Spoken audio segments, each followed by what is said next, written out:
Welcome to another webinar with Mariner. Allow me to introduce myself. My name is Christina Lynn. I'm a member of the practice management team here at Mariner, and I'm going to be your host for the webinar.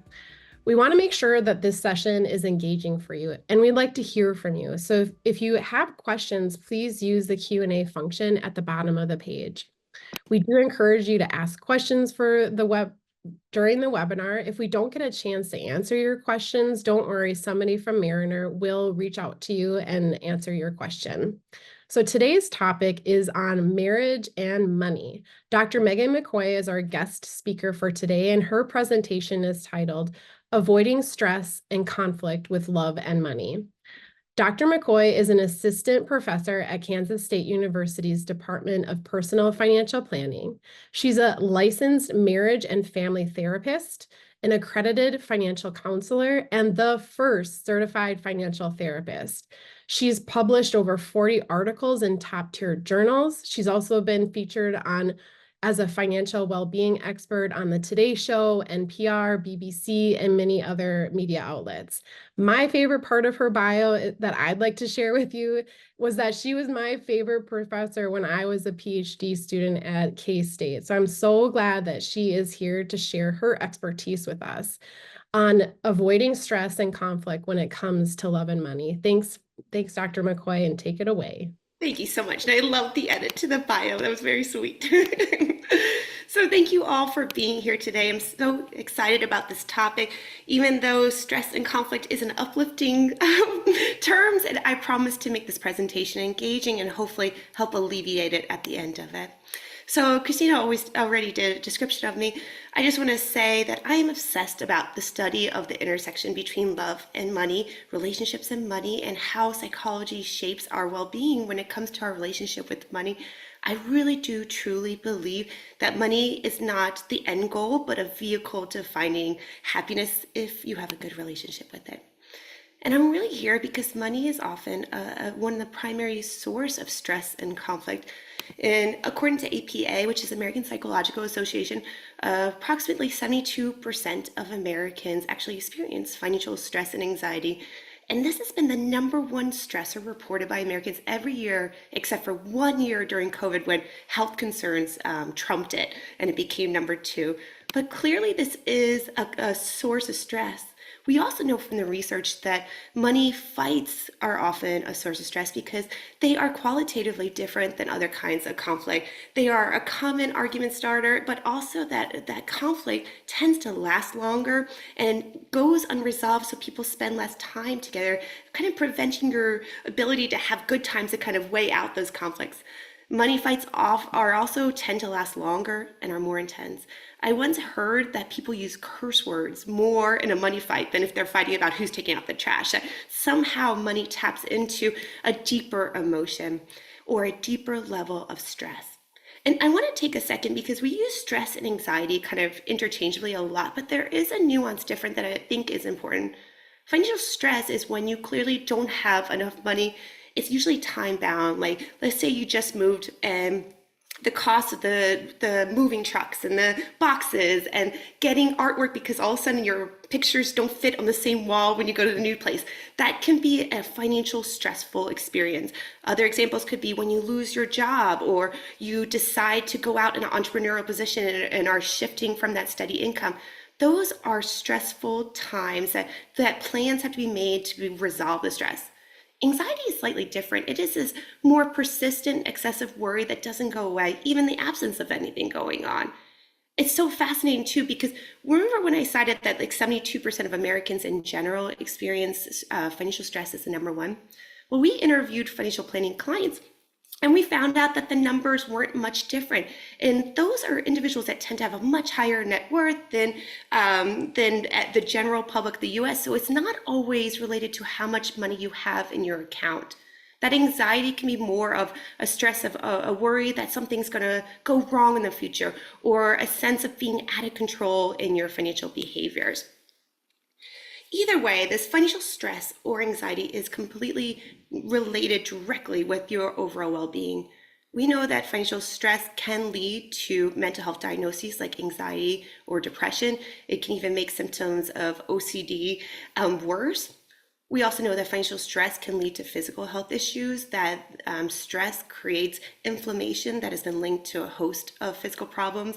Financial stress has also been linked directly to insomnia, ulcers, and headaches.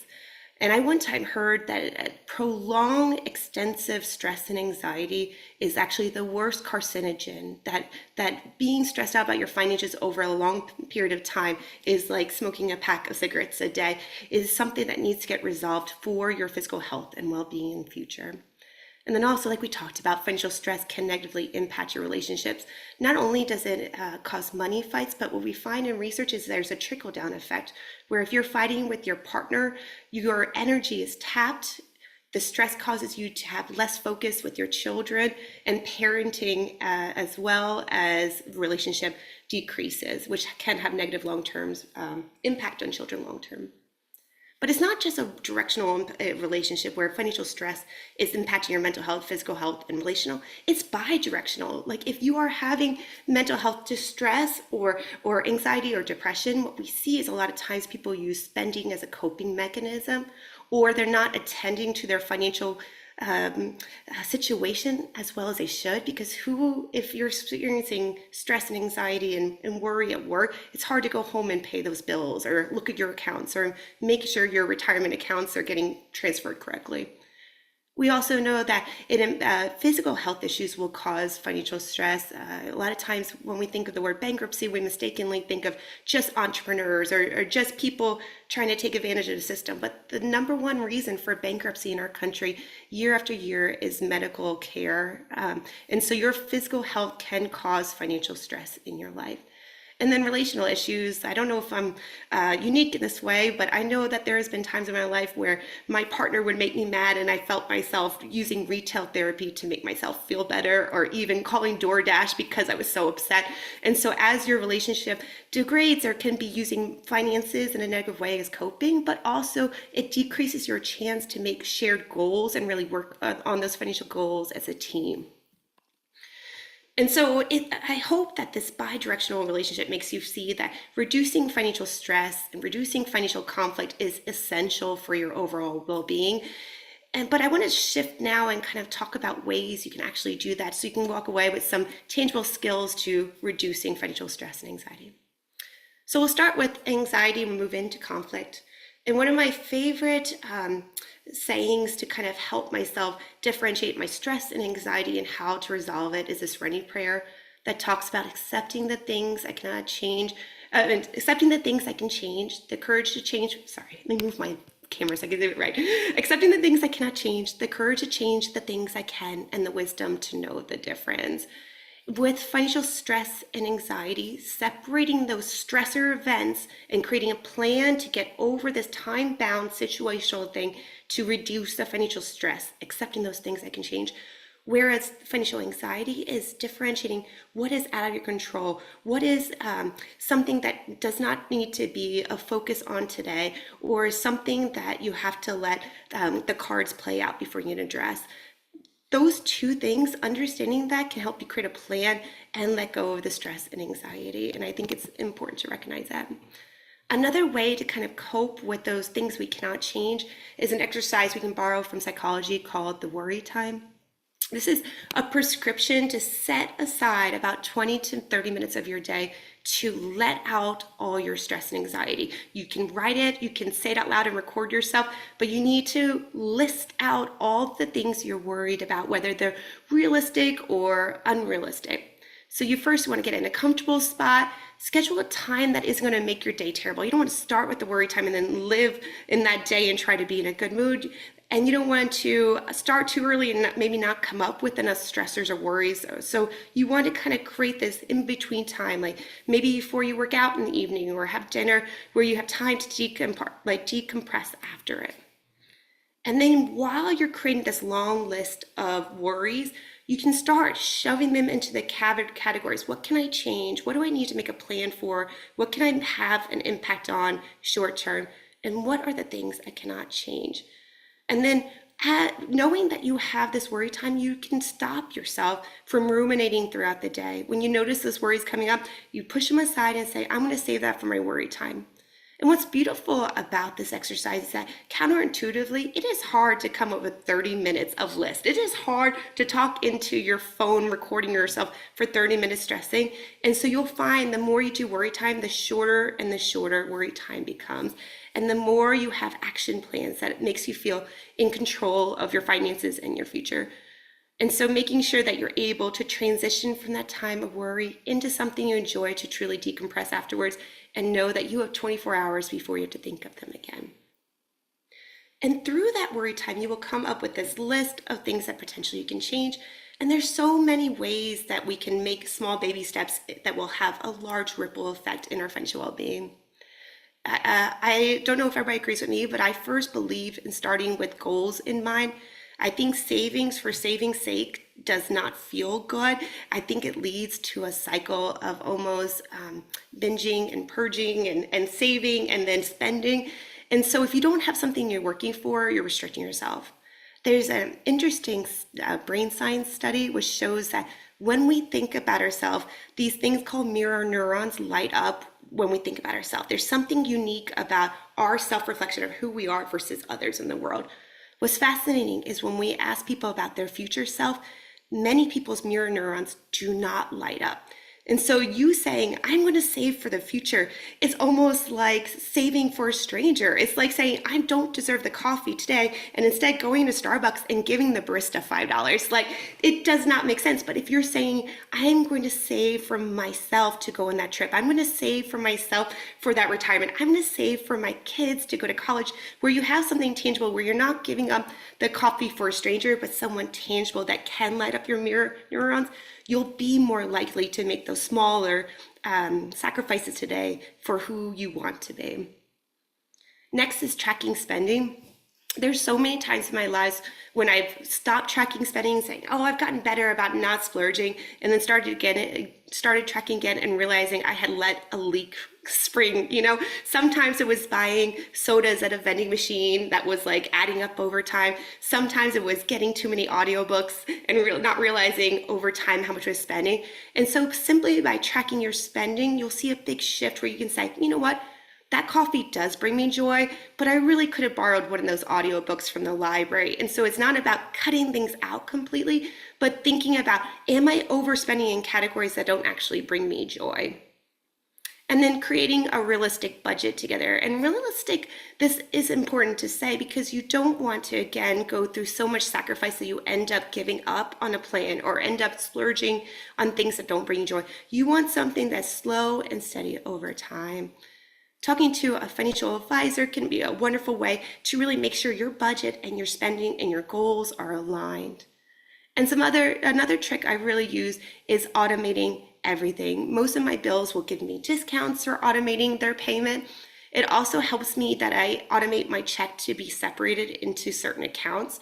And so when I get paid, my paid check does not go all the way to my checking account. Instead, first it goes to my rainy day accounts. A certain part of it goes to an account named Year of 2025. Another account goes to the fund money account.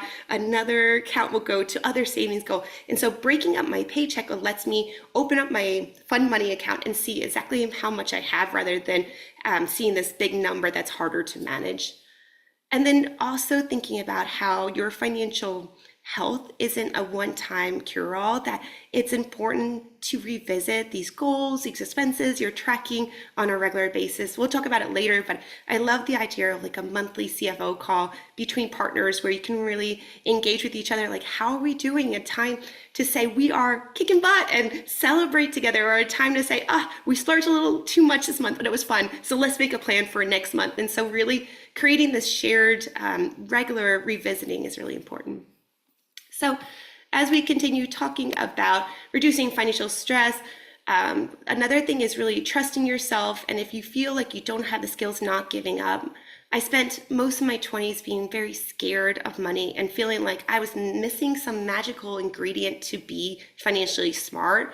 And that's not truth at all. Like, I think that so much of financial knowledge or literacy can be done by just not being afraid of it. And we have great websites like Investopedia, Mariner's website, things like that that have resources that you can Google. I was talking to someone the other day that my lawn was like getting like brown spots in it. And so I like used Google and I asked a couple people and I did all those things and I spent a couple hours and figured out something I could get to fix it, right?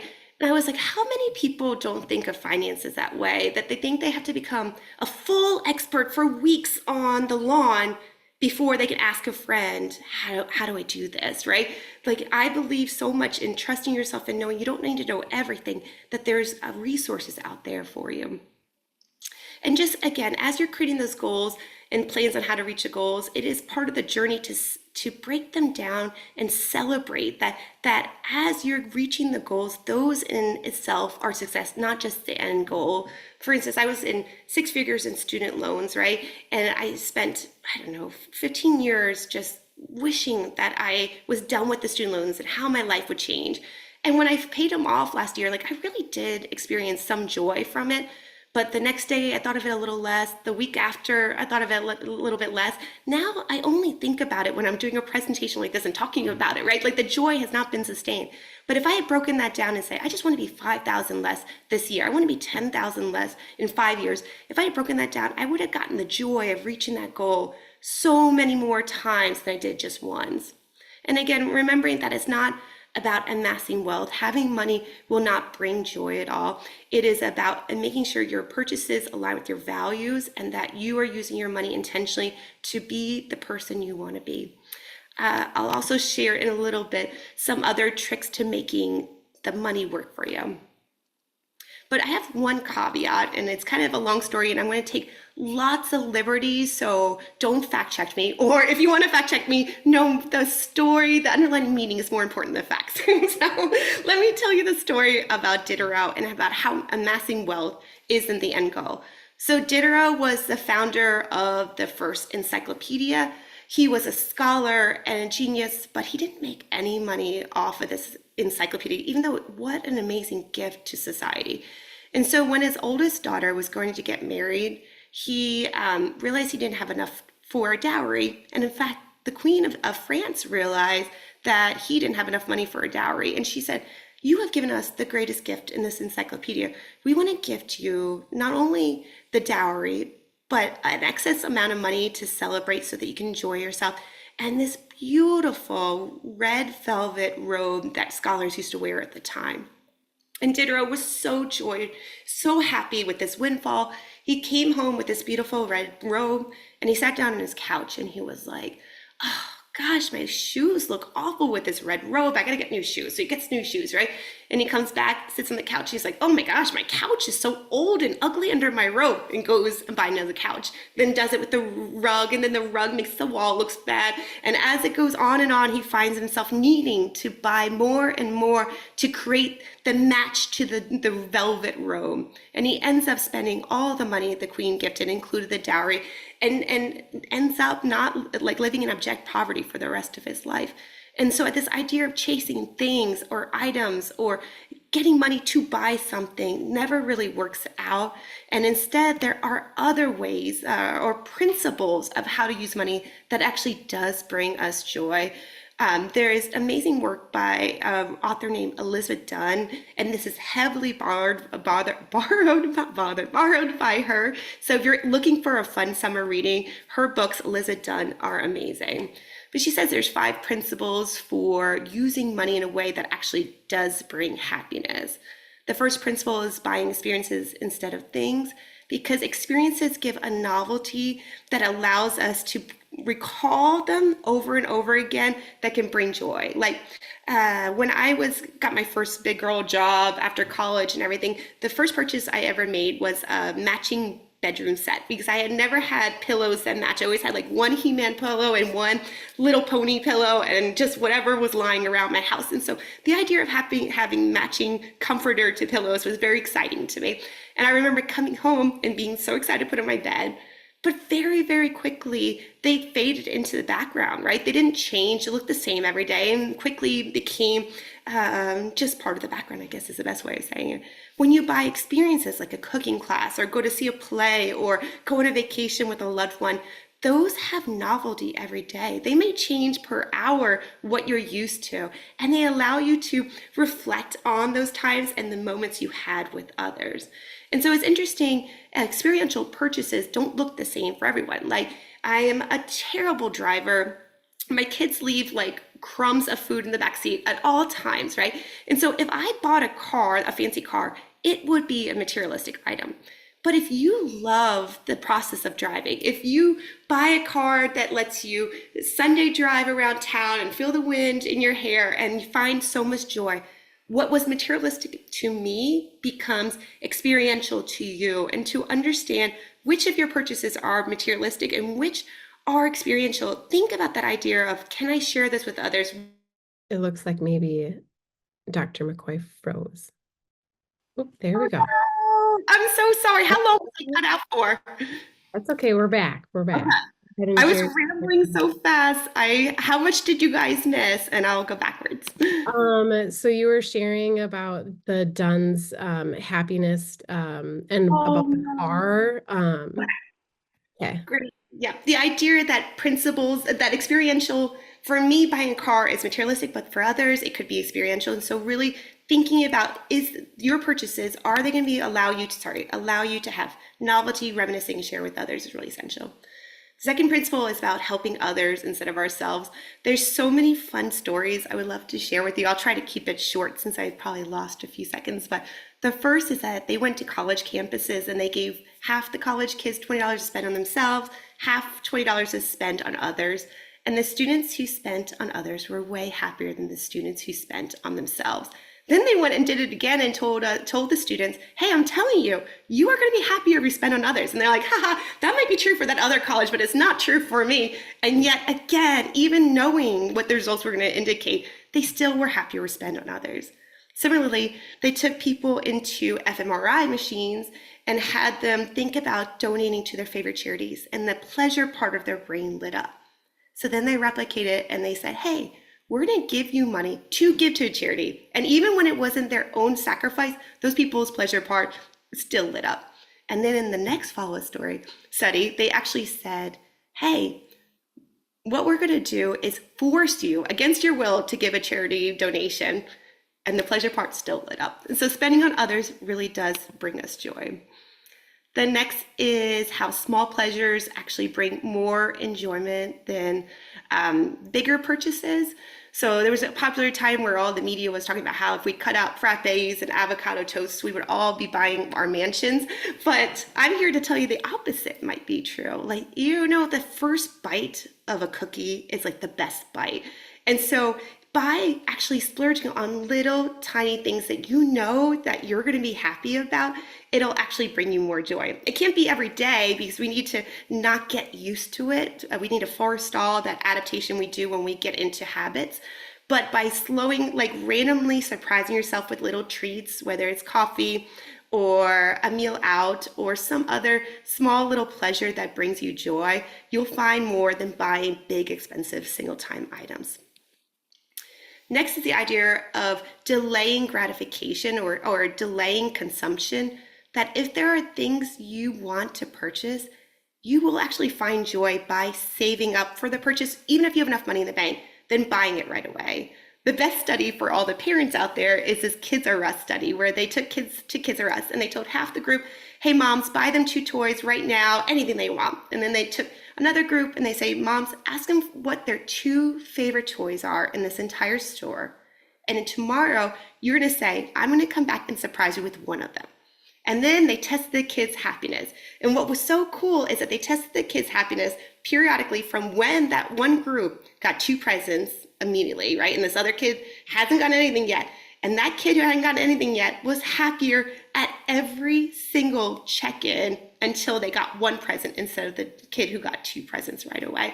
And you can find that for yourself, the joy of delaying buying that big screen TV for 6 months in football season will be way more joyful than buying it right now because you can.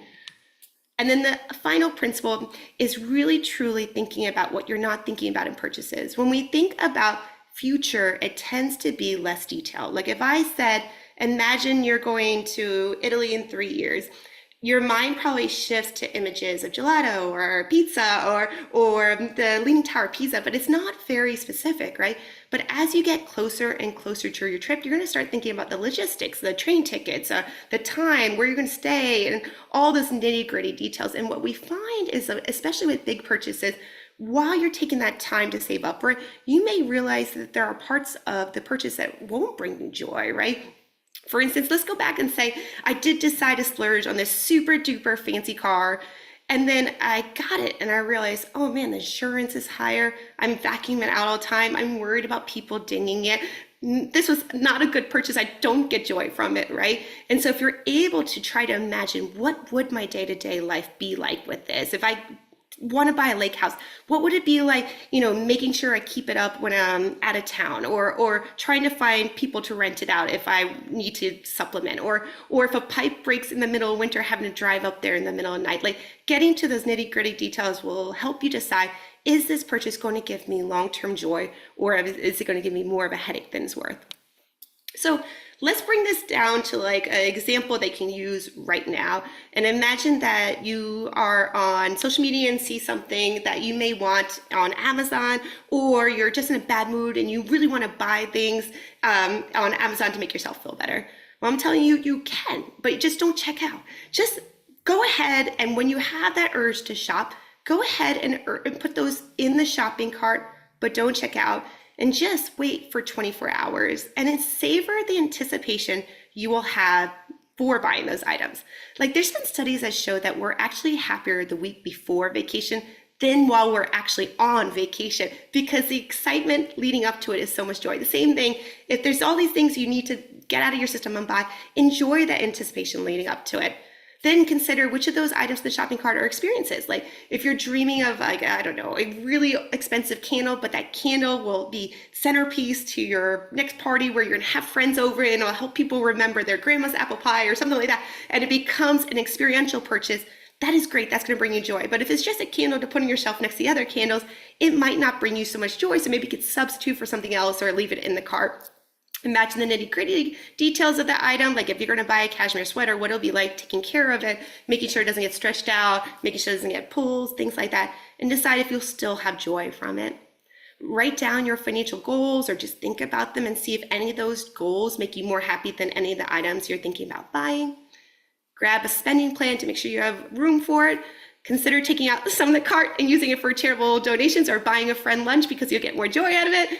And then after that, you can buy. Like, what's left in that cart will bring you joy, and you can buy without that cycle of guilt and shame that sometimes creeps into our purchases. You're buying things that will bring you joy and not wasting on money on items that may not. So that was a segment on the financial stress and anxiety and how to decrease those. Let's shift gears now and talk a little bit about how to avoid more conflict around money. But if you guys have any questions or have any thoughts about anything around financial stress and anxiety, you can chat them now before I go way too fast into the next topic.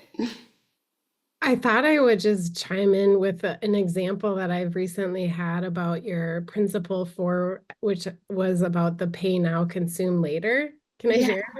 Yeah, I would love So that. for Christmas, I gave my husband two concert tickets. So we would go together. He'd been asking for them, and the concert wasn't going to be until June. So, 5 months after Christmas.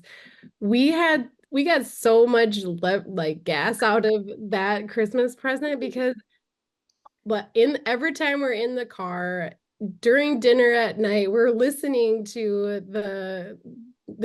the artist was Parker McCollum. We listened to Parker McCollum so much. We would have romantic Friday night dinners at home listening to him. So yeah, we just the concert tickets were, $250 or so, but we got so much leverage out of that Christmas present. So. Oh, I love it. And it actually encapsulates a much of those principles. It was an experiential purchase. It was spent on someone else and brought you joy. It was delayed gratification. So it was a perfect example of how money can bring us joy if we use it in the right way. Perfect. Well, please chat me. I'll try to slow down a little bit because I was going so fast, anxious about connection, but I think we're seem steady now. So let's talk about how to avoid money conflict. I think the quote that kind of sums this up the best for me is from an article by Jeffrey Doom and Stewart, and this idea that money is a major issue because it, like nothing else we know, provides the screen in which we project all our deepest fears, hopes, and hurts in life.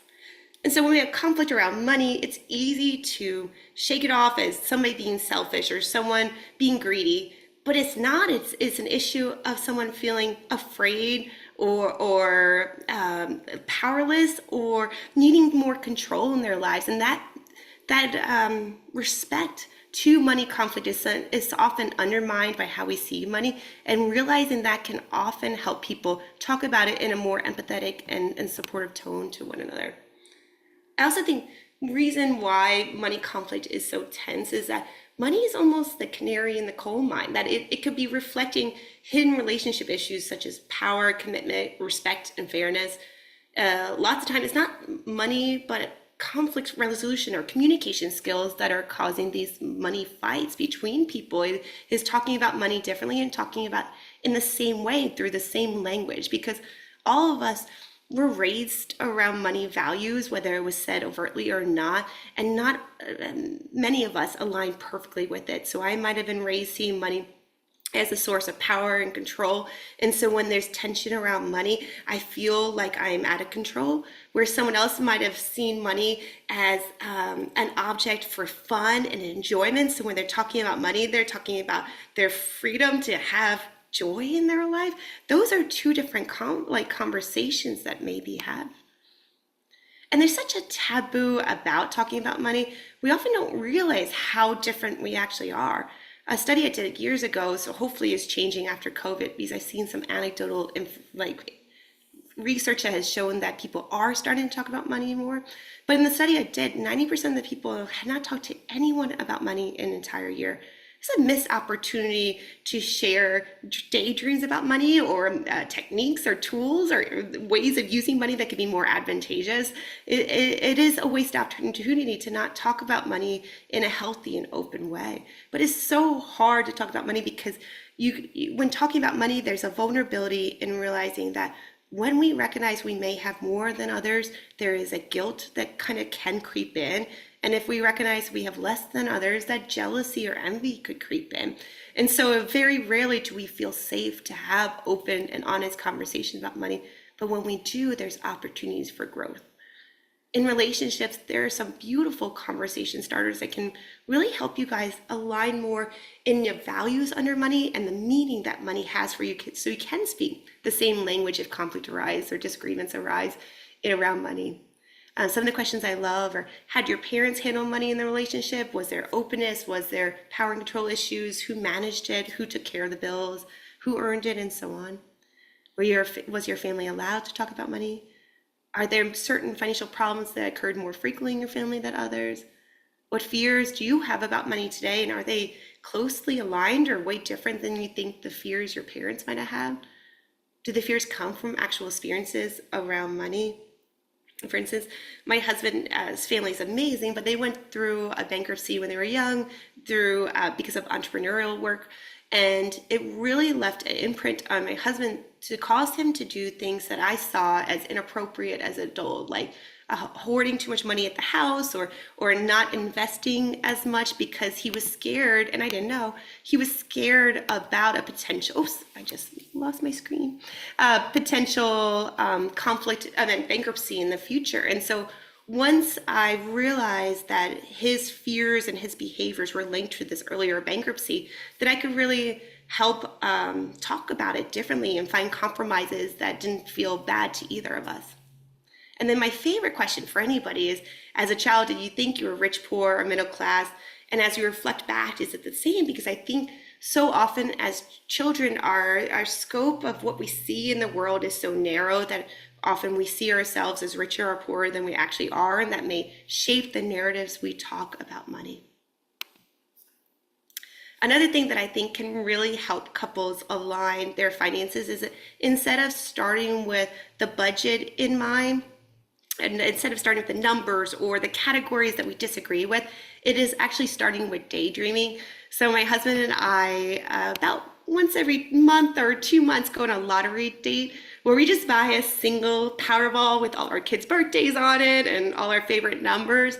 And we have these great conversations over dinner about what would we do differently if we had unlimited funds? Like what careers or passions or adventures would we pursue?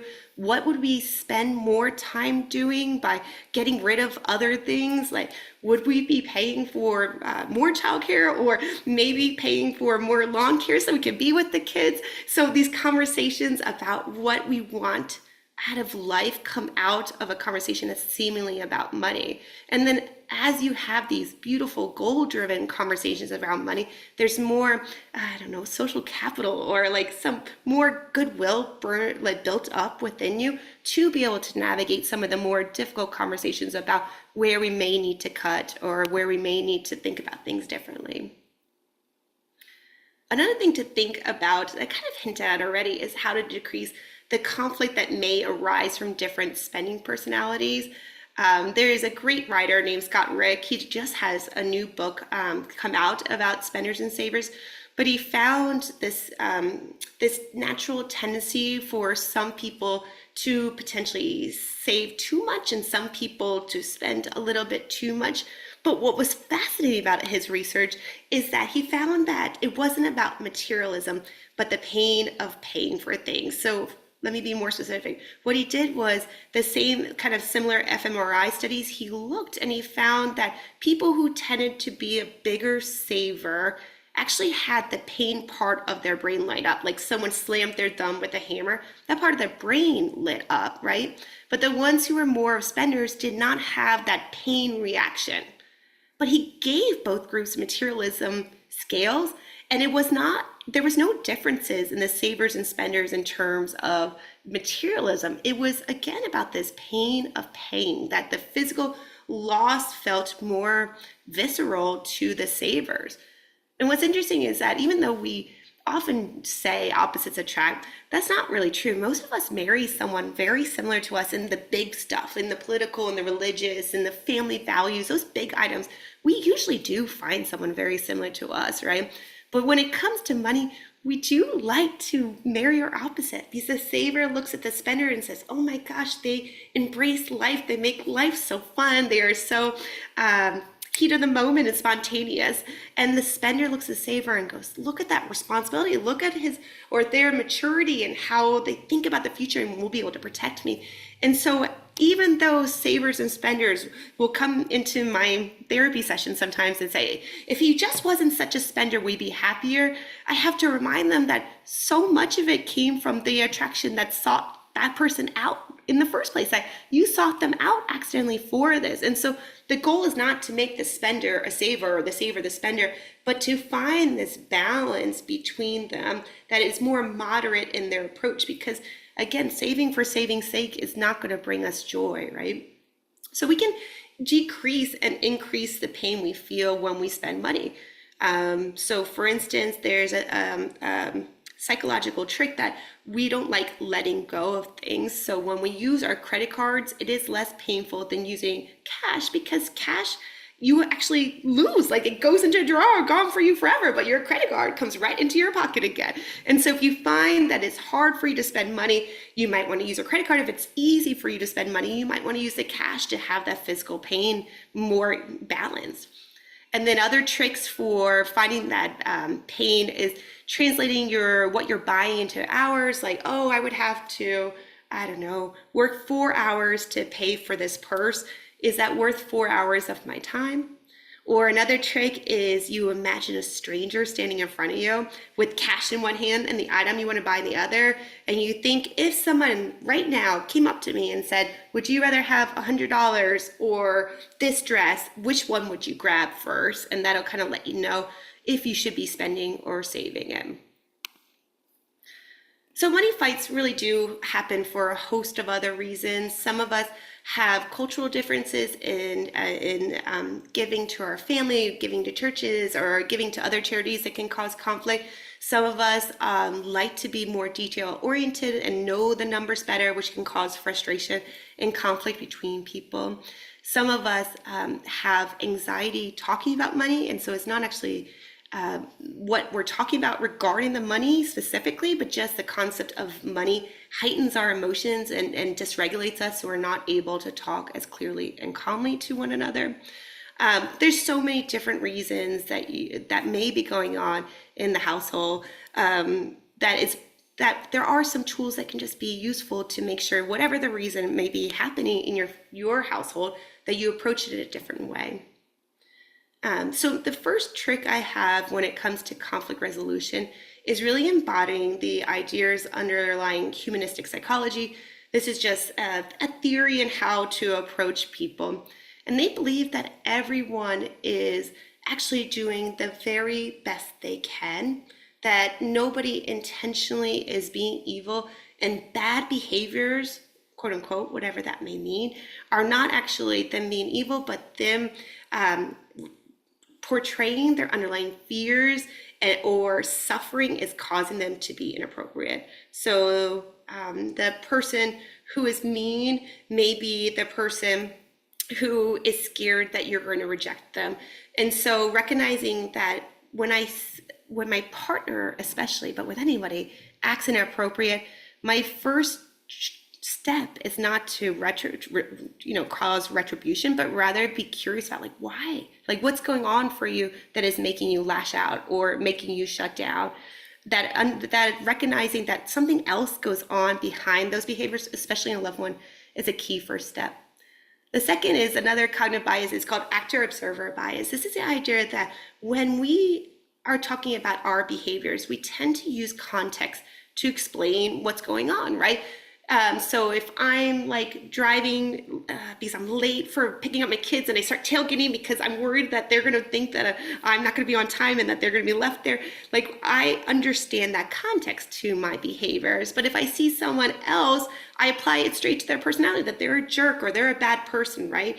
Similarly, if I get hangry and I start snapping, I recognize that my snapping is because my husband is being annoying and I need a Snickers bar. But if he snaps at me, I'm like, oh my goodness, your mom did not raise you right. And so we do this all the time, where we jump in and assume our partner's negative behavior is solely based on who they are, rather than recognizing that this might be due to some kind of underlying situation. And so if you really put this together, this idea that everyone is doing the best they can and that whatever is going on is due to some hidden fear or hurt, and a recognition of there's probably context around them that is causing this action, and I want to be curious. I'm going to give this gift of curiosity instead of retribution. Then it can change how you approach conflict in a different way and allow you to really hear where they're coming from and find a solution that works for both of you guys. And it's really powerful to be listening to your partner during conflict instead of thinking about your next retort or the example of them doing this in the past or how they're wrong. Being actively listening, even the best situation is hard, but when in conflict can be a powerful decreasing of stress and conflict. Just listening to it without even coming up with a solution can be a huge first step. But like I said, it's hard to listen anytime because even in a normal situation, I tend to start thinking about how I could fix a problem or want to provide an explanation for what was going on, or I get distracted by internal factors like my stomach growling, or external factors like I'm worried that my kid is making noise and is going to interrupt. And so it's hard to pay attention. But your goal is to fully seek to understand, get curious before you jump in. So you've given them the benefit of the doubt. You've heard them, and now it's your time to talk. And I don't know if any of us are always great about being open and honest in our conflicts, that we tend to struggle with assertiveness. So let me give an example called the orange story. This is a story of two young boys come fighting, screaming into a kitchen over the last orange in the house. And then dad turns to them and says, if you don't stop fighting, I'm throwing that orange into the trash, and neither are you gonna get it. The mom turns and says, let me cut it in half. It'll be a nice compromise. You each can have half. But the grandmother stops and she looks at them and she goes, wait, before we make a decision on how to deal with the problem, let me hear more about what the problem is. What do you guys want this orange for, right? And one of them was a prolific preteen who wanted to cook, and he wanted to use the rind for some cake recipe. The other one just wanted to have some orange juice.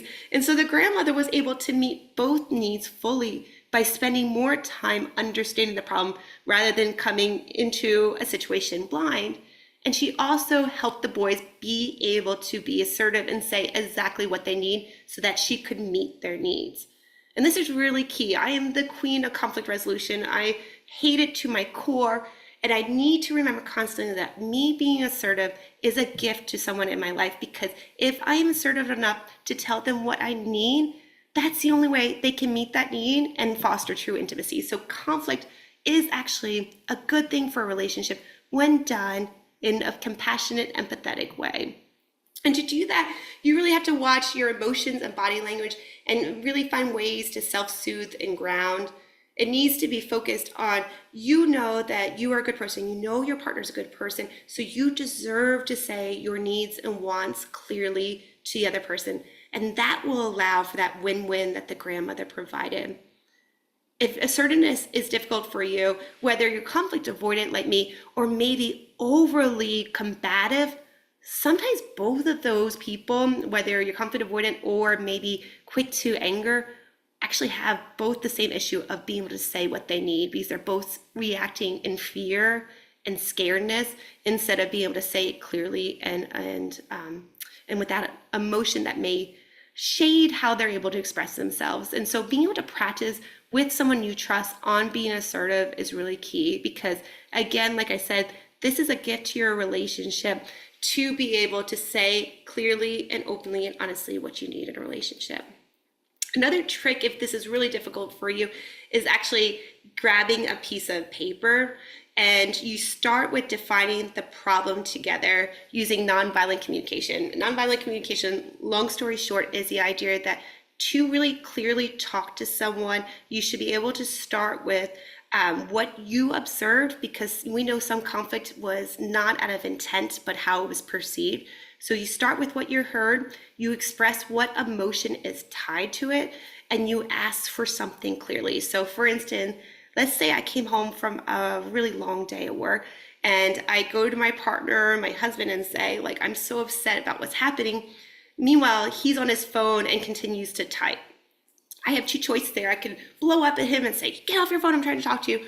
Or I could use nonviolent communication to say, when I came in and expressed my pain, I saw you on the phone, and that made me feel like you didn't care about me. And so do you mind putting your phone down so I can talk with you a little bit?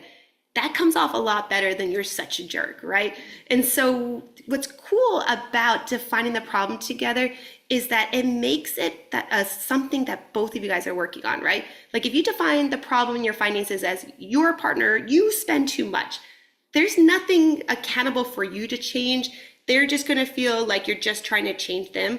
But if you define the problem together, it ends up evolving into something like, we have different expectations about our saving goals, or we have different expectations on how much to spend on X, Y, and Z.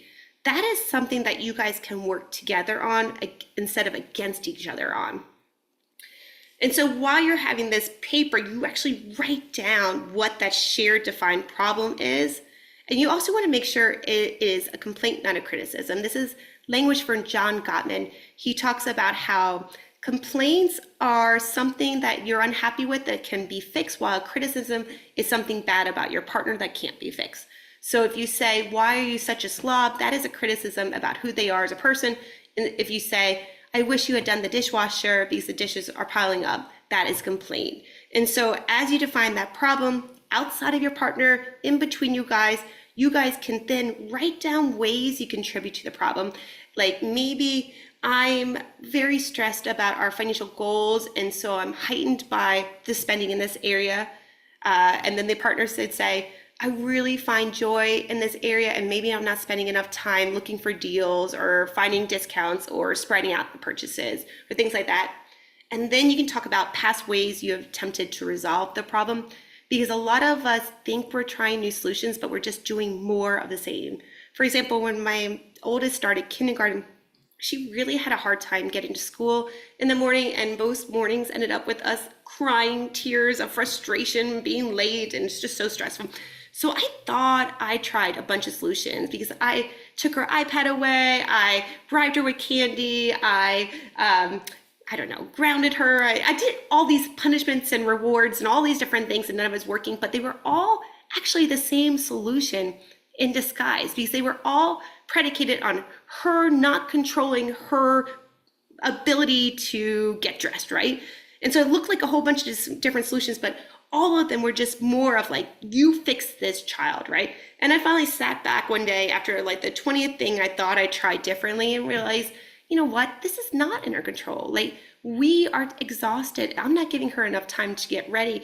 And so instead of punishments and rewards, what we did is we went to Target and we found the coolest kid's alarm clock that she wanted, that she picked out, that she got to set up, and that she got to schedule so that she had more time to wake up slowly and get ready for school.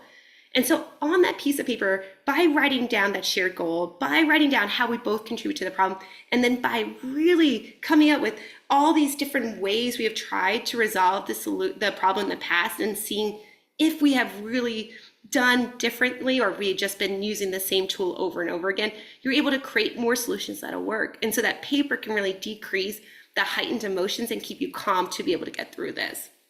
Because at the end of the day, money can be a source of a conflict, but it doesn't have to be that way, because money also has the opportunity to bring you closer together, to help you understand each other's values, needs, wants, hopes for the future. And what we know from the research is that being on the same page financially actually improves your relationship. There was a great study by Sonia Luder who was looking at financial planning, and she was like just trying to find out like how financial planning helped people. And she was so shocked to find out that couples who started financial planning reported being happier in their relationship at the end. I don't know if it was necessarily the planning, but I think it was a chance of being able to communicate about those values, needs, wants, and hopes for their future that brought them closer together. So I hope you guys are able to do that with your partners. And I wrapped everything up for some time for questions. Let's stop share. I learned so much. This is really great.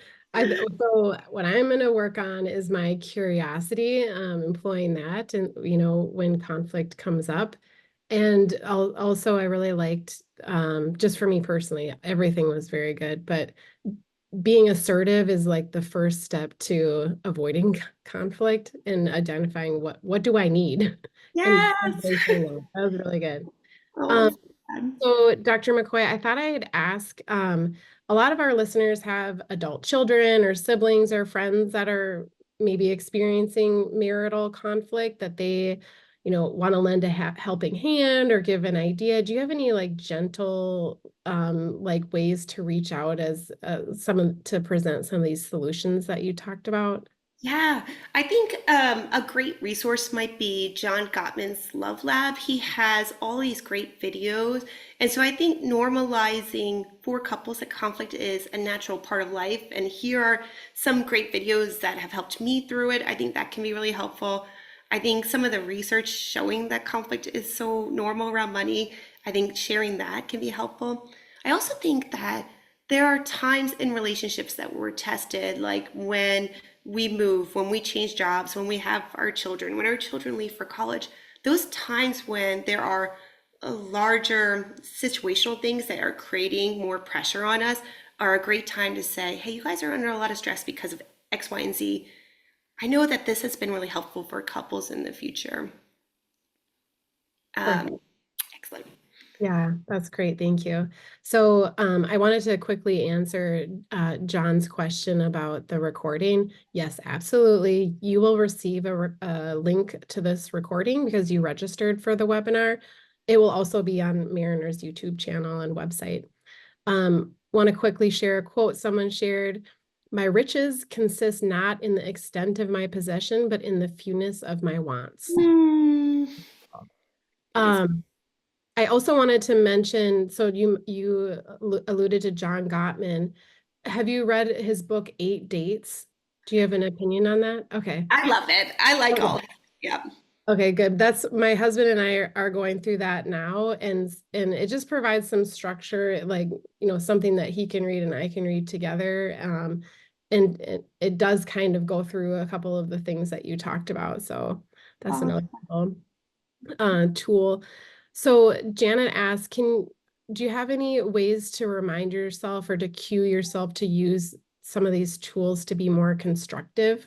I think the paper trick is the one that helped me the most is that like when I got overwhelmed emotionally, I noticed I didn't have the coping skills to calm myself down. And so it's almost like if you take a water bottle with glitter, right? If you just hold the water bottle, all the glitters in the bottom, you can see through it, right? That is like our body at rest where all our stress hormones are just there, but you can still process and hear and understand each other. But as soon as you're overwhelmed and under stress, it's like shaking that bottle up, and the glitter becomes you can't see or process information anymore. And so for me, saying, we're getting heightened, we're getting stressed out, let's just grab a piece of paper and write down some of this stuff and then problem solve together. That was how I managed it. And I think it did come from a little bit of recognizing my own triggers that caused, the prequel before you really blow your. Anyway, seen Inside Out, the fire redhead guy. the I'll prequel, have it. the Yeah. prequel to that guy getting the steering wheel. Recognizing those emotional triggers was the cue to get the piece of paper to kind of deal with the problem differently. And I hope that was helpful. Excellent. Yes. Great suggestion. And then finally, do you have any thoughts around conflict that arises when one person is the main earner and the other person is a stay-at-home parent? Yeah, I think conversations around that is difficult because I think there's layers to gender dynamics and societal expectations and cultural expectations that can kind of blur it for specific households. And so trying to figure out what is, are we coming from the same belief system where, stay at homes are equivalent to what, 300,000? I think they've like calculated that if you stay home, you're pretty much should be paid $300,000 because you're the nanny, the homemaker, the housekeeper, the cook, and everything else. And so, do you come from a culture where you see it the different, or do we come from the culture where stay at home is seen differently? I think that's a good way of going into it, and then going into conversations about power and control, because a lot of people assume that women overspend more than men, but studies haven't found that's true. But what we do find out is that women tend to spend much more on home, child, and family needs. And so when you're looking at your credit card as a stay-at-home parent, you might be seeing these astronomical numbers compared to the working parent because they're paying for all these necessities outside of your domain. And so I think having some open and honest conversations about where that money's going, how this is taking care of your family is really helpful. It is interesting though, because, I hate to talk about just husbands and wives because there's much more diversity than that. But in husband and wife studies, what we find is that financial male distress tends to be highest when the woman doesn't make any money. And it gets better and better until the woman makes 70% of their income. And then it goes back to distress. And so it's a very narrow window for us women in the room. We have to make 50 to 80% of their salary. But what we do know is that potentially the conflict could be coming from financial stress, that they feel like the burden of their finances is all on the working person's shoulders when it really is shared between you. It could be a whole host of dynamics. So I think it's really person specific. Okay, very helpful. So Dr. McCoy is very active on LinkedIn if you want to follow her work. She also provided her email address at the end of her presentation. Thank you so much, Dr. McCoy. I found this to be extremely helpful and interesting. Thank you so much. Also,